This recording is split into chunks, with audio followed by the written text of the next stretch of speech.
قرآن پاک نے 100 سے زیادہ مرتبہ صبر کا تذکرہ فرمایا۔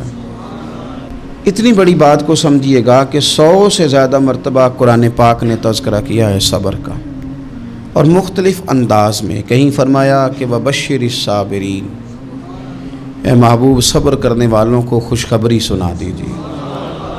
کہیں فرمایا ان اللہ مع الصابرین، بے شک اللہ صبر کرنے والوں کے ساتھ۔ تو مختلف انداز میں مختلف طریقوں سے اللہ تعالیٰ نے صبر کا تذکرہ فرمایا۔ سوسائٹی کے اندر، معاشرے کے اندر اور مسلمانوں کے اخلاقی رویوں کے اندر اگر صبر کو داخل کر لیا جائے تو ہم محسوس کریں گے کہ ہماری زندگی نہ صرف یہ کہ آسان ہو گئی ہے بلکہ محبتوں والی ہو گئی ہے، چاہتوں والی ہو گئی ہے۔ ہمارے رشتے ایک دوسرے سے ٹوٹ نہیں رہے بلکہ بننا شروع ہو گئے۔ تھوڑا سا صبر بہت ساری چیزوں کو ٹوٹنے سے بچا لیتا ہے۔ قرآن مجید کی جو آیت کریمہ میں نے تلاوت کی، یہ سورہ آل عمران کی آخری آیت ہے۔ اللہ تعالیٰ نے فرمایا یا ایھا الذین آمنوا اصبروا وصابروا، اے ایمان والو صبر کرو صابر بنو۔ اے ایمان والو صبر کرو اور صابر بنو۔ کیا مطلب؟ پہلے صبر کا مطلب یہ ہے کہ اگر تمہیں کوئی ذاتی تکلیف پہنچے تو اس پر صبر کرو۔ وصابروا، اس کا معنی یہ ہے کہ اگر دشمن کے مقابلے میں کسی اور کی طرف سے کوئی تکلیف آئے تو اس پر بھی صبر کرو۔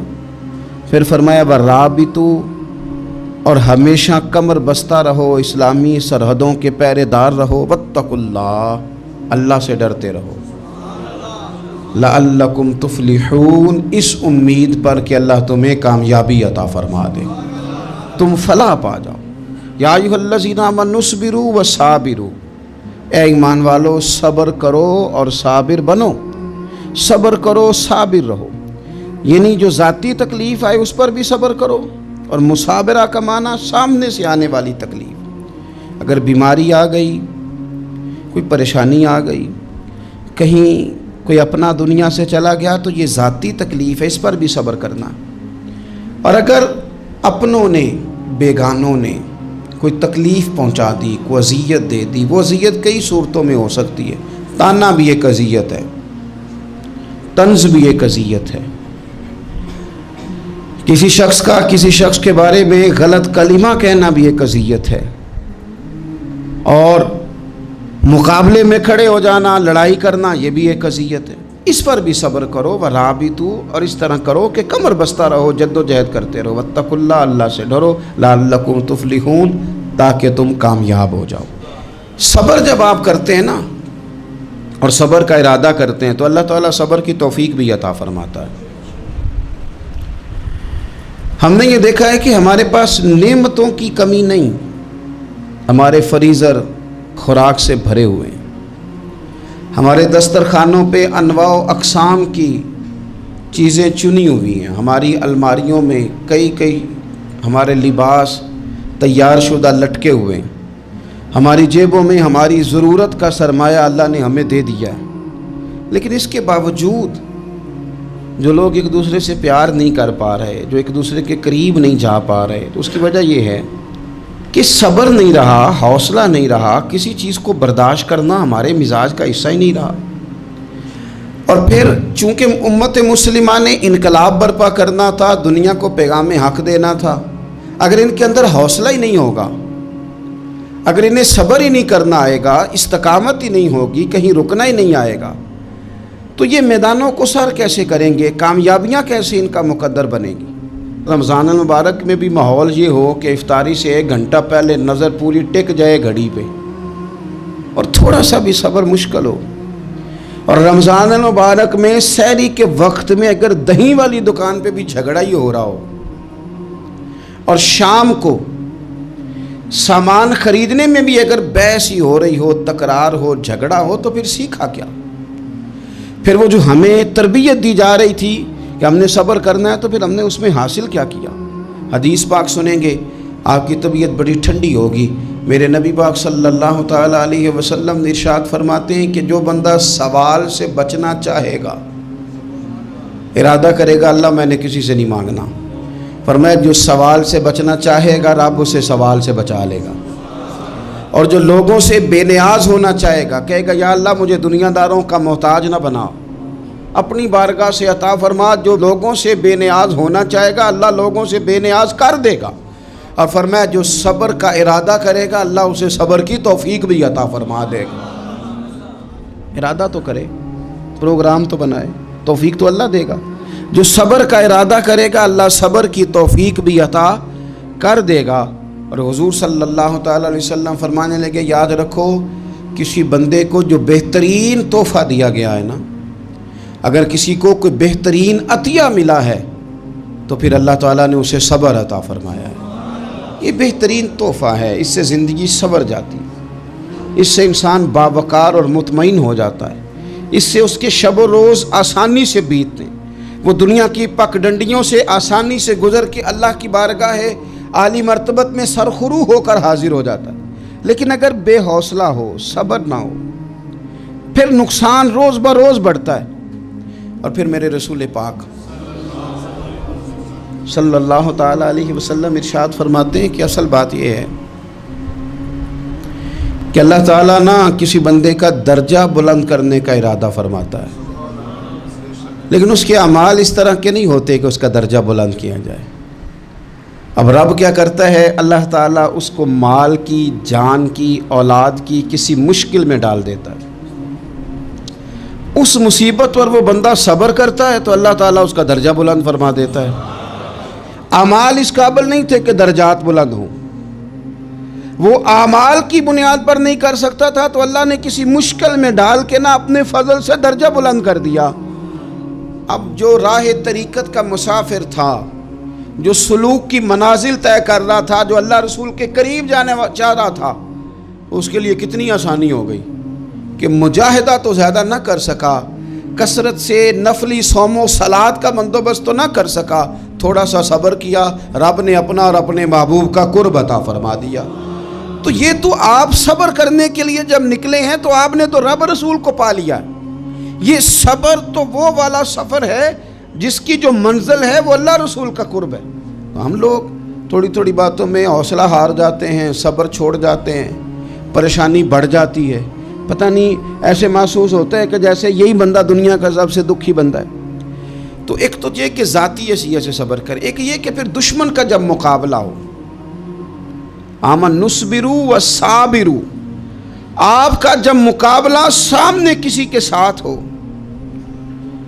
تو پھر تیر، تلواریں، اسلحہ، بندوقیں یہ نہیں زیادہ لڑتی. میدانوں میں حوصلے لڑتے ہیں، میدانوں میں صبر لڑتا ہے، میدانوں کے اندر توانائیاں لڑتی ہیں. میدان کربلا کے اندر کوئی مقابلہ نہیں تھا تیر کا تیر کے ساتھ، تلوار کا تلوار کے ساتھ کوئی مقابلہ نہیں تھا. میدان کربلا کے اندر ظلم کا صبر سے مقابلہ تھا. فتح کے ڈنکے یزید نے بجائے تھے، جشن ابن زیاد نے منایا تھا، لیکن قیامت تک اللہ نے جو فتح عطا فرمائی ہے تو وہ حسین ابن علی کے صبر کو عطا فرمائی، وہ سیدنا امام علی مقام کے صبر کو ملی. عزیز بھائی، صبر ہی ہمیشہ فاتح ہوتا ہے، صبر ہی جیتا کرتا ہے، صبر ہی کامیابیاں دیتا ہے. نتیجے صبر کے نکلتے ہیں، صبر کے، حوصلے کے نتیجے ہوتے ہیں. ہماری جلد بازی ہمیں شکست خوردہ کر دے گی، ہمارا حوصلہ نہ ہونا ہمیں ہرا دے گا. ہم کمزور پڑ جائیں گے اگر ہم بے حوصلہ ہو جائیں گے. سنو، میرے نبی پاک علیہ السلام نے تربیت کی. حضور اپنی امت کو درس دیتے ہیں. حضور فرماتے ہیں پہلے تو کوشش ہی نہ کرو کہ تمہاری دشمن سے لڑائی ہو، اس چکر میں ہی نہ پڑو کہ لڑائی ہو. مسلمان امن والے ہیں، یہ پرامن لوگ ہیں، یہ امن پسند ہیں، یہ داعیے امن ہیں، یہ معاشرے میں مومن ہونا امن کی علامت ہے. فرمایا پہلے تو یہ پروگرام ہی نہ بناؤ کہ تمہاری لڑائی ہو، اور فرمایا پھر اگر ہو جائے نا تو پھر صبر کے ساتھ مقابلہ کرو، پھر ڈٹ کے مقابلہ کرو، اور پھر یاد رکھو کہ یہ جو جنت ہے یہ تلواروں کے سائے میں ہے. جنت تلواروں کے سائے میں تمہیں ملے گی. پھر ڈٹنا سیکھو. پہلے تو بات یہ کہ تم یہ ارادہ ہی نہ کرو لڑائی، اور اگر کبھی ہو جائے وہ لوگوں کو بتاؤ کہ ہیں ہم پرامن لوگ، پر دین کے لیے کھڑا ہونا ہو تو پھر ہم سے زیادہ کسی کو کھڑا بھی نہیں ہونا آتا، پھر ہم سے زیادہ کسی کے پاس طاقت بھی نہیں۔ حضرت مولا علی شیر خدا رضی اللہ تعالیٰ عنہ کے زمانے میں کفر کے ساتھ ایک جنگ ہو رہی تھی، تو کافروں نے نا جاسوس بھیجے کہ یار پتہ تو کرو مسلمانوں کی تیاری کس طرح کی ہے۔ تو جاسوس واپس جا کے کہنے لگا سمجھ کوئی نہیں آئی ان کی، وہ تو راہب قسم کے لوگ ہیں، صوفی قسم کے لوگ ہیں، وہ تو کٹے ہوئے دنیا سے، مسلوں پہ بیٹھ جاتے ہیں، رات کو تو لگتا ہے دنیا سے تعلق ہی کوئی نہیں، لیکن سویرے اٹھ کے میدان میں تلوار لے کے نکلتے ہیں تو لگتا ہے ان سے بڑا مجاہد ہی کوئی نہیں۔ یہ عجیب لوگ ہیں کہ رات کو مسلح پہ بیٹھیں تو لگتا ہے کٹ گئے دنیا، یہ صوفی لوگ ہیں، درویش ہیں۔ یہی مسلمان کی شان ہے، ہو ہلکا یاراں تو برے شم کی طرح نرم، رزم حق و باطل ہو تو فولاد ہے مومن، ادھر آ ستمگر ہنر آزمائے تو تیر آزما، ہم جگر آزمائے، ہم تجھے اپنا حوصلہ بتاتے ہیں کتنا، دیکھ ہمارے حوصلے سے ٹکرا کے دیکھ یہ کتنا طاقتور اور مضبوط ہے۔ تو عزیز بھائی، اگر زندگی میں آپ کو صبر کرنا آ گیا، میں بڑے دنوں سے یہ عنوانات بیان کر رہا ہوں، اور آج تو خصوصی طور پر رمضان شریف کے اس جمعے میں میں اپیل کرنا چاہتا ہوں آپ سے کہ کمزور باتیں کرنی چھوڑ دیں، مایوسی کے جملے اپنی زندگی سے نکال دیں۔ ہم مسلمان ہیں، آپ بیمار ہو گئے ہیں تو یہ بھی خدا کا فضل ہے، گناہ معاف ہوں گے۔ اگر اللہ تعالیٰ نے فقیر بنا دیا، غریبی آ گئی ہے تو یہ بھی فضل ہے، امیروں سے پہلے جنت میں جائیں گے۔ اگر اللہ تبارک و تعالیٰ نے کسی جگہ آپ کو مکان نہیں دیا اور دوسرے کو دے دیا ہے تو آپ وہ لوگ ہیں جو عظیم سنت ادا کر رہے ہیں سیدنا بلال حبشی کی۔ اگر کسی جگہ کوئی کمزوری آ گئی ہے، کوئی پیچھے رہ گئے ہیں تو یہ خدا کا فضل ہے۔ اللہ تعالیٰ نے چاہا ہمارے لیے جو فیصلہ تو ہم اس پہ راضی ہیں، لیکن اپنی زندگی میں اور شکوے اتنے بڑھا لیے، ہم نے اتنے بڑھا لیے کہ لوگوں سے شکوے کرتے کرتے رب رسول سے بھی شروع کر دیے۔ غلام بھی کبھی شکوہ کرتا ہے، آقا کا بھی شکوہ ہوتا ہے، بندہ بھی کبھی شکوہ کرتا ہے، رب کا بھی شکوہ ہوتا ہے، یہ بھی کبھی ہوتا ہے۔ آپ نہ مانے پر یہ شکوہ ہے کہ میں بڑے ڈاکٹروں کے پاس گیا ہوں آرام نہیں آیا، نہ مانے پر یہ شکوہ ہے میں نے کبھی کسی کو ستایا تو نہیں پر میرے حالات نہیں ٹھیک ہوتے۔ آپ نہ مانے پر یہ شکوہ ہے کہ فلانے کے پاس دولت زیادہ ہے، اس نے پتہ نہیں وہ آگے نکل گیا اور میں پیچھے رہ گیا، نہ مانے پر یہ شکوہ ہے۔ کس سے کر رہے ہو؟ رب رسول سے؟ او آس بولے تے دی مہربانی اساں تے لاڈ ہی لڑاونے نے۔ کس سے شکوہ کر رہے ہو؟ خدا کے بندو، غلام غلامی کرتے ہیں، شکوے کرتے ہیں کوئی؟ حضرت ام سلمہ رضی اللہ تعالیٰ عنہ، شوہر کا نام ہے ابو سلمہ، بیٹے کا نام ہے سلمہ، کہتی ہیں میں، میرا شوہر، میرا بیٹا، تینوں، چھوٹا بیٹا میرا، ہم نکلے مکہ مکرمہ سے مدینہ طیبہ جانے کے لیے۔ ایک کی بیٹا ہے، خاندان جمع ہے، شوہر کی گود میں بیٹا، اونٹ کے پیچھے میں۔ فرماتی ہیں مدینے کی سرحد آ گئی تو میرے میکے والے آ گئے، کہنے لگے ابو سلمہ نہیں لے جانے دیں گے مدینے اپنی بیٹی کو۔ میں نے کہا میں مسلمان ہوں، میں تو اپنے شوہر کے ساتھ مدینے جاؤں گی۔ انہوں نے کہا نہیں جا سکتے، تو نے جانا ہے تو جا، ہماری بیٹی نہیں جائے گی۔ زبردستی مجھ سے انہوں نے مجھے میرے شوہر سے الگ کیا۔ کہتی ہیں پھر میرے شوہر کے قبیلے والے آ گئے، وہ کہنے لگے اگر تم اپنی بیٹی کو نہیں نہ جانے دیتے تو یہ جو ہمارا پوتا ہے یہ ہماری نسل ہے، تمہارا نہیں، اسے ہم نہیں جانے دیں گے۔ وہ بچہ اپنی طرف کھینچتے تھے، میں اپنی طرف کھینچتی تھی، مدینے کی سرحد پہ۔ یہ جھگڑا زمین کے لیے نہیں ہو رہا، مکان کے لیے نہیں ہو رہا، حضور کے مدینے جانے کے لیے ہو رہا، حضور کے مدینے جانے کے لیے ہو رہا، مدینے جانے کے لیے ہو رہا۔ لنگ کئی مہینے تے برس گئے تے تیری دید نو دیدے ہی ترس گئے۔ انہوں نے بچہ کھینچا، میں نے اپنی طرف کھینچا، میرے بچے کا بازو اتر گیا۔ فرماتی ہیں میرے شوہر مدینے چلے گئے، بیٹا میرا میرے سسرال والے لے گئے، مجھے میکے والے لے گئے۔ آج بھی کچھ سیانے بندے کہتے ہیں اس کو نکال دو اور بچے چھین لو۔ ان کا بھی خیال تھا کہ بیٹا لے جائیں گے نا تو ابو سلمہ بھی مدینے سے واپس آ جائے گا، یہ بھی واپس آ جائے گی۔ او یار، اتنا بڑا بھی ظالم کوئی نہیں ہوگا جو ماں باپ سے بچے جدا کرے۔ فرماتی ہیں کہ وہ لے گئے چھین کے،